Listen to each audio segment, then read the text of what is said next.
I think the way that you stand out to galleries, to curators, to other artists is, and this does sound slightly trite and sloppy and soppy, but you have to be true to yourself. You have to make the art you feel compelled to make.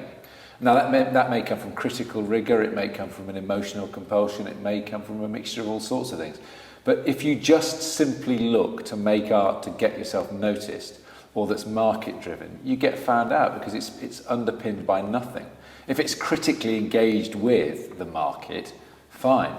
But I think that, yeah, the kind of look at me, notice me syndrome, it's kind of adolescent, and it unless you can work through that and make that part of your practice, but fundamentally you're looking at something deeper and more intrinsic to you, you're not going to do it. So the answer to your question is, don't look to get noticed, look to make the best art you can. I think it's very important to have gallery representation to a certain extent. I mean, I would say that. It's like asking a turkey not to vote for Christmas, or to vote for Christmas in this case.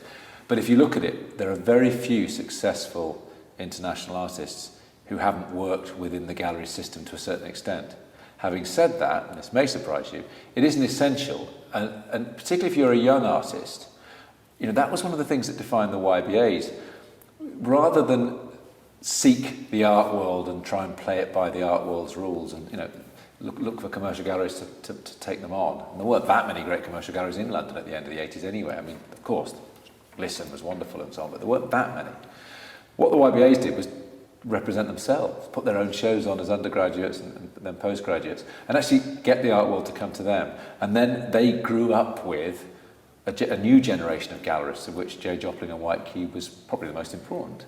So in a way, I think that I would suggest at the beginning, do what you can to get your art shown.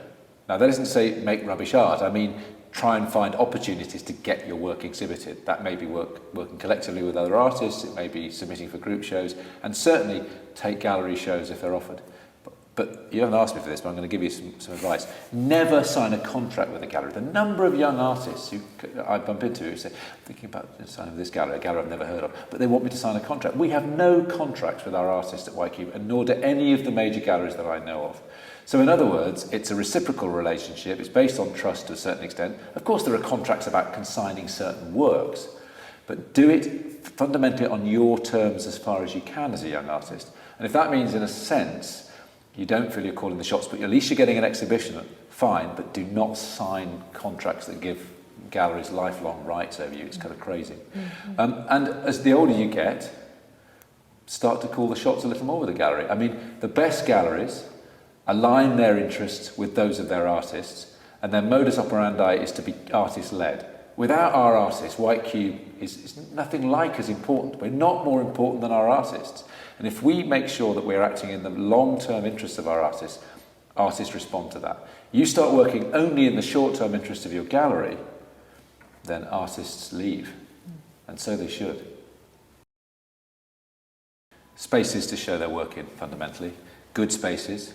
They should be able to, where possible, negotiate and open up opportunities outside of the gallery. I mean, that may be institutional, although a lot of galleries claim to have more influence over institutional shows than they do. But certainly when institutions want to show an artist, the artist gallery can and often do a huge amount. It can be financial, it can be administratively, it can be in terms of facilitating loans, it can even be helping fabricate works and so on. But I think the fundamental thing is spaces and shows. But there is this broader idea about career management, which involves the market. You need to control an artist market. You don't overheat it. You don't underplay it. You place work in the best possible collections. You're advising the artist and seriously trying to get work placed in the best collections. And that obviously means institutions.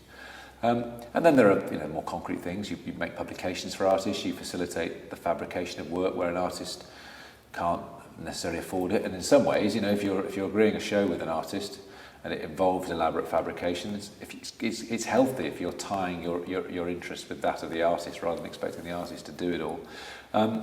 And there's a kind of network you open up a network of contacts and clients. I mean, there's dinners, parties, there's things you can also do for your artists, but that's just part of expanding their reputation, as it were. But career management, that's what you do.